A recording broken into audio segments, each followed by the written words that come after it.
This is the presentation that was given to start our education discussion on how to make the most of additional support at school. I am Paula Gilhooly, Education Advisor for Adoption UK in Scotland. To benefit from the full range of perspectives, it really is best to join our discussions live.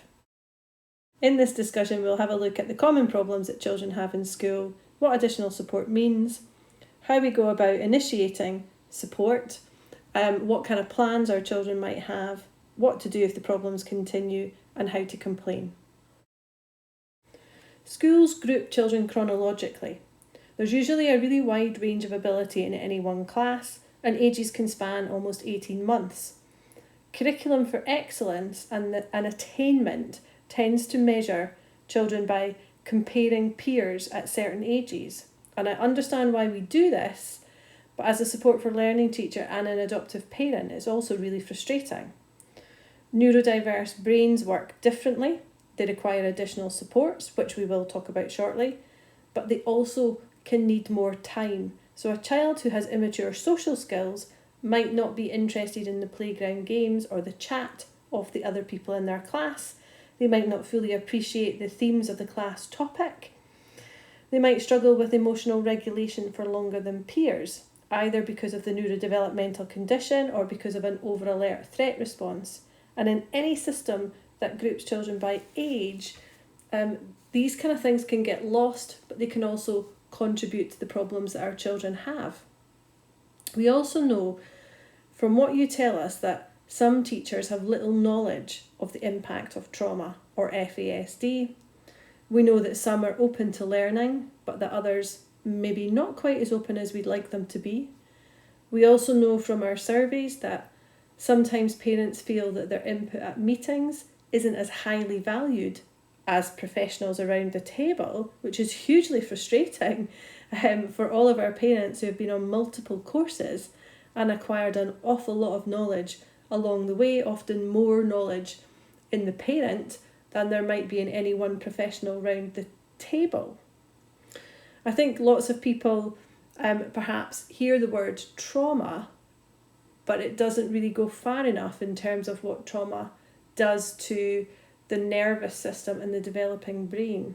So perhaps people who've had some trauma training might not have that in-depth knowledge that we as parents have got. The school system is also built with the masses in mind, and therefore it does tend to cater for neurotypical learners predominantly, and any change in systems can take a long time to embed, and so schools tend to play catch up. So there's lots of good work going out there in terms of support for children. My impression is that in the past lots of supports and changes were perhaps headed up by neurotypical people, but again that's changing. We're seeing lots of groups where people are advocating for themselves. The I CAN network, which is ASD-led, is an example of that. And then the adoptee groups, where adoptee voices are coming across very strong, is another one. The promise is also helping to make sure that the voices of experiences are the loudest. If a school isn't embracing neurodiversity or doesn't have inclusion at its heart, then this could be contributing to the problems that our young people have. We see the effect of masking at home. Trauma can often mask learning difficulties too, and children's behaviour can become the focus of attention. If a child is struggling to cope with cognitive learning load of the class, then they can become overwhelmed, they can become withdrawn, they can act out. So it can help to ask school to have a closer look at what's going on when a child is learning. And then, of course, in amongst all of that, we've got the fact that everybody is really busy. Parents are really busy, teachers are really busy. There's a lack of time and there's a lack of people. The additional support needs legislation requires schools to make reasonable adjustments for pupils with additional support needs. But the law does not say how much or what type of support each learner should get. Instead, it says that their support must be adequate and efficient and based on their individual need. People might think that additional support means a full-time one-to-one support assistant, but actually it really covers anything that we do to help a child with additional support needs to be able to access their learning. It can be something that's really short term, it can be something that's long term, or it's a one-off thing that we do. So the definition of what support is really quite wide. But some things that might come under additional support and your child might be accessing at the moment are things like using particular approaches to support the way a child learns. So if your child is autistic, we might use something like a social story. If your child is dyslexic, we might use a specific reading scheme. If your child struggles with emotional regulation, we might use zones of regulation.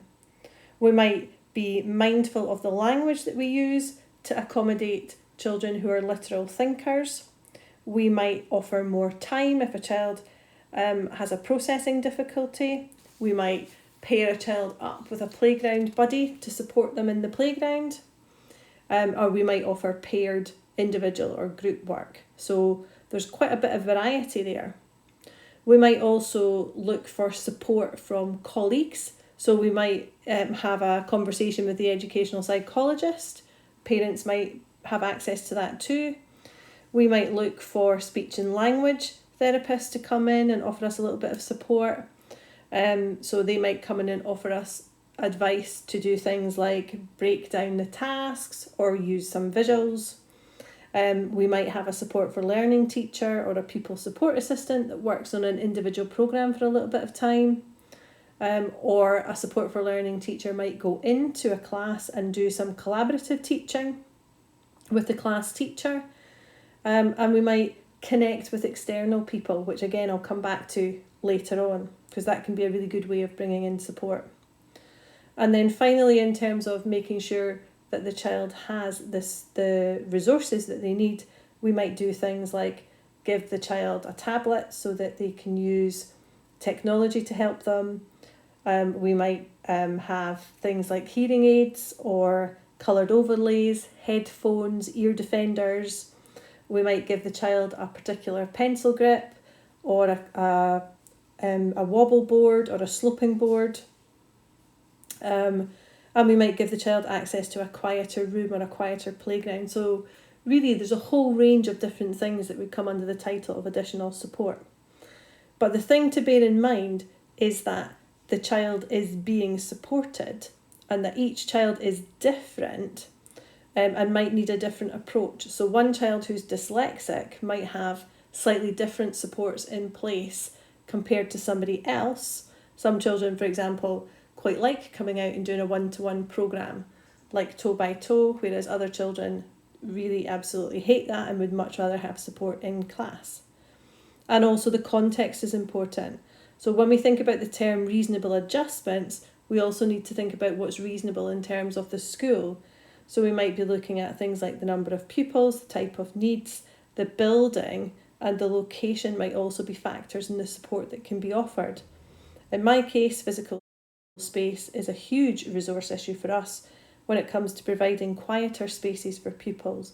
And our desire is there and our will is there to make sure that children have quiet breakout rooms, but we're quite limited in what it is that we can offer. So sometimes there needs to be a little bit of compromise. The first thing to do if there's a problem is to talk to the class teacher. Most needs are supported by the class teacher, so they're the obvious starting point. If the problem can't be resolved with a discussion with the class teacher, then ask to speak to the support for learning teacher or the guidance teacher, and it might be that they can resolve and put support into place for you. Support for learning teachers are the people who would take a closer look at learning and then be able to help suggest a way forward. All of our children are presumed to have additional support needs, so they should be part of the GIRFIC process and have regular planning meetings. When I say regular, how often you would have them would depend upon the needs of your child. And also looking at pupil and staff capacity. So regular might be as little as once a year. If your child has more complex needs or is in crisis, then you're likely to have them more often. A meeting of this kind, I would probably call a getting it right for every child meeting, because it would be part of that system. Your local authority might refer to it as a team around the child meeting, a young person's planning meeting, or a child planning meeting, because there will be different terminologies in place. And if you don't have one of those meetings in place for your child, then I strongly suggest that you ask for one. These meetings are formal, and they do have minutes, and they follow a certain kind of structure. So they usually start with the child's strengths. You would then have a chance to look at any concerns, what the current strategies are, and any actions that you want to see happen from the point of that meeting. And these meetings should also include everybody's views, so the child and the parent and the professionals. Although, feedback does suggest that parents can be frustrated by these meetings because there's perhaps a feeling that they focus too much on school issues rather than thinking about the whole life of the child. But the point of the system would be that that's what it does. It looks at the 24 hours life of the child. Schools are likely to have multiple meetings in one day though. So another thing to think about is that much as teachers would like to spend a really long time talking to you about your child, they are likely to have to fit in multiple meetings over the course of a day, and they will have multiple actions to follow up on.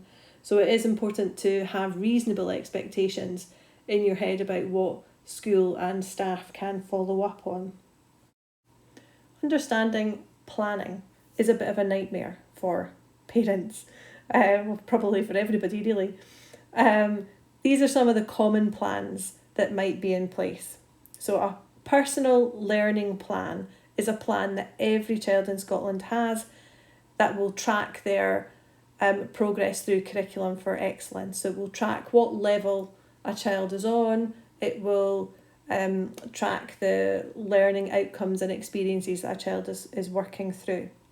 If your child is part of that Getting It Right for Every Child system, and you have regular planning meetings, then your child will also have something called a child's plan that will record some of the concerns and the strategies and the actions that you want to see happening.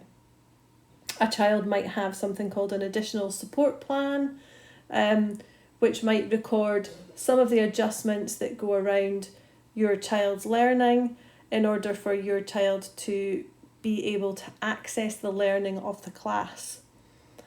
If your child is at a very different place of learning compared with the rest of the class and can't access the class learning academically, then they might have something called an individual education plan in place. And I suppose there's a little bit of an overlap perhaps between those two plans, because you might think your child has individual needs and therefore they should be on an individual education plan, but sometimes the adjustments are covered by something called an additional support plan. So schools might differ perhaps between how they record those things, but the most important thing to focus on would be that your child's needs are being accounted for and that there are strategies that are in place to meet those.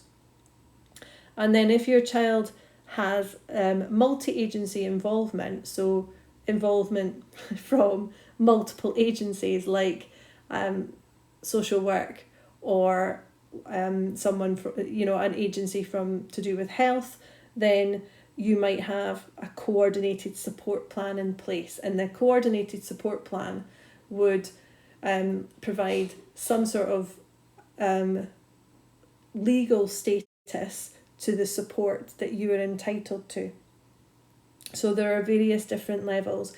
Enquire will have a really good sheet in terms of understanding these planning formats, and there's also a really nice, easier perhaps to follow description on Education Scotland too, and there are links that went out in the handout to the presentation. In most cases, the local authority where you live will have the legal responsibility for making sure that your child has got the support that they need. Very occasionally, another local authority might be responsible for your child's support. But most of the day-to-day responsibility is likely to lie with your child's school. And if your child needs more or different support to to what the school can provide, then it's your local authority who's responsible for making sure that they get the help they need, and the local authority can ask services like health or social work for help. In terms of you being prepared when you speak to your child's school, my biggest tip would be to make sure that you take somebody along with you to a school meeting, because that person can help by providing additional support for you. They are a neutral voice, they can take notes, they can prompt you if you forget something, and they are also likely to be less sensitive to tone, I think, than us as parents when we are very much emotionally connected to our children. And then another tip would be to prepare in advance what it is that you want to say. And there are lots of fact sheets on our website that might help you to be able to do that. You might also be familiar with our non-violent resistance and connective parenting. And I think in cases where you are finding it quite tricky to work with people in a school environment, then you can utilise some of the NVR practices to help you with your relationships.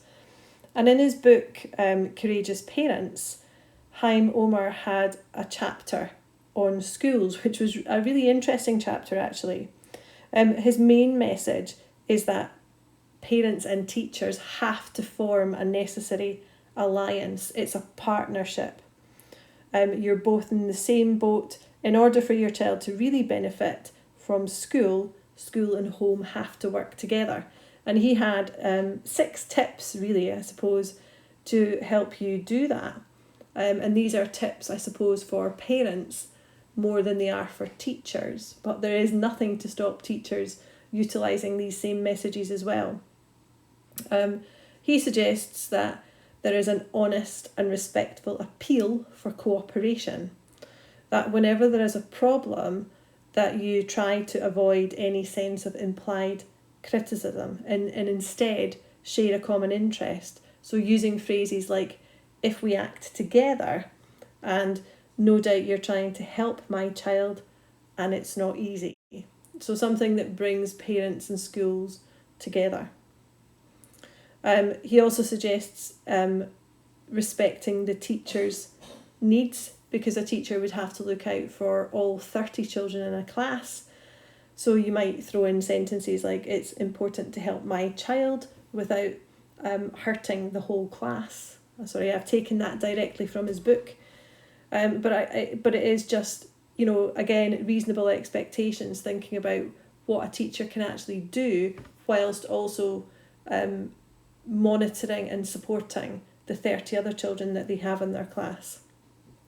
And then number 3 was positive involvement at the first parents' meeting. So at that first parents' meeting, you might say, I really would like you to tell me about the good and the bad, because that would be really helpful. And then you're inviting an open communication about everything.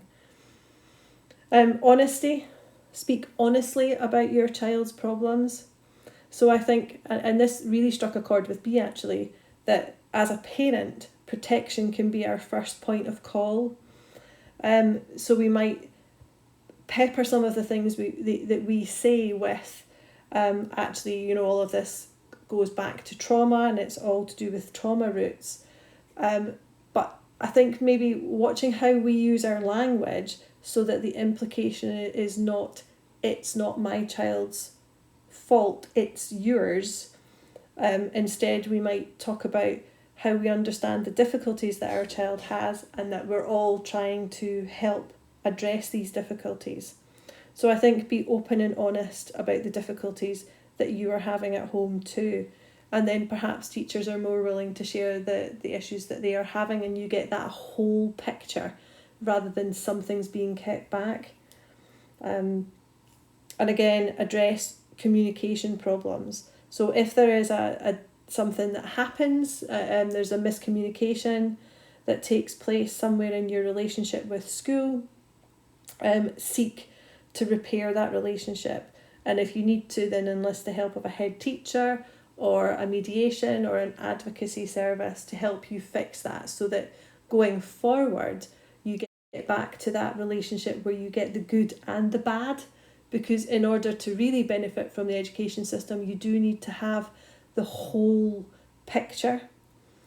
And any small improvement that you can have in that teacher-parent relationship is going to go a long way to making sure that your child gets the best out of school.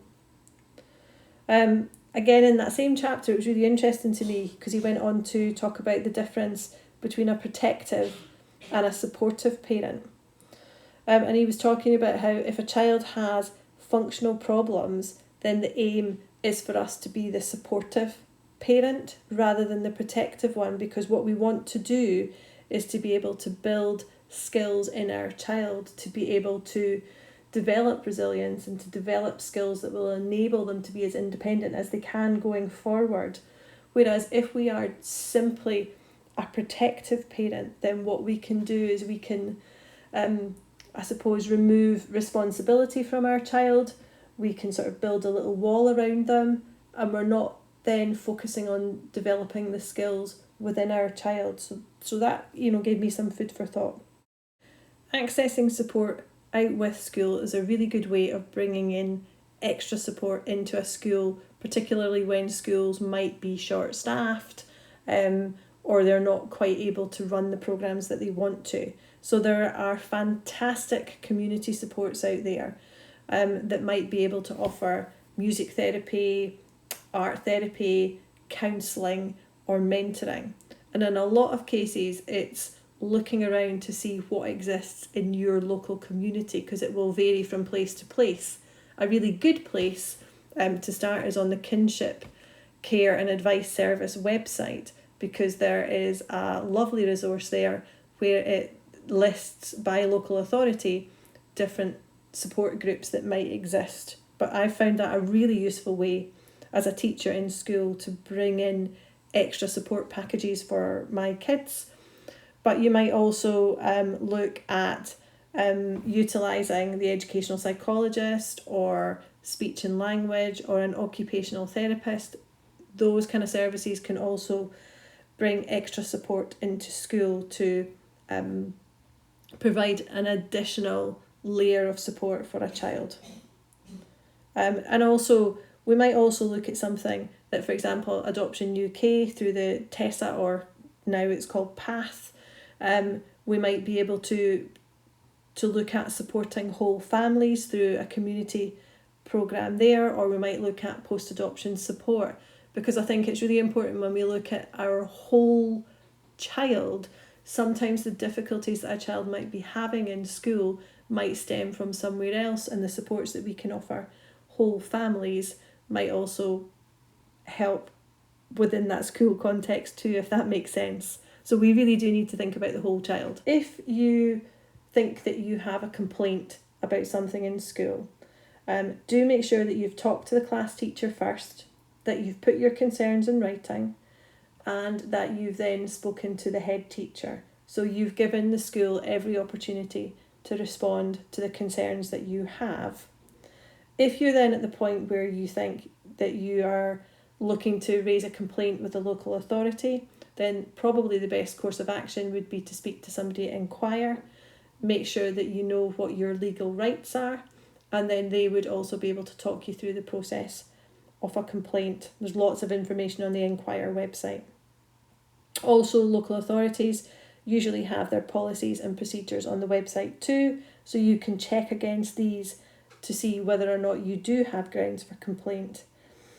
If you can't reach an agreement with the local authority, then you might wish to approach the ASN tribunal to raise or to appeal to the ASN tribunal. Keep this in mind, our children have been through a lot. They've got very busy brains and nervous systems. They are progressing through learning, and they're being judged alongside peers who have no barriers to learning.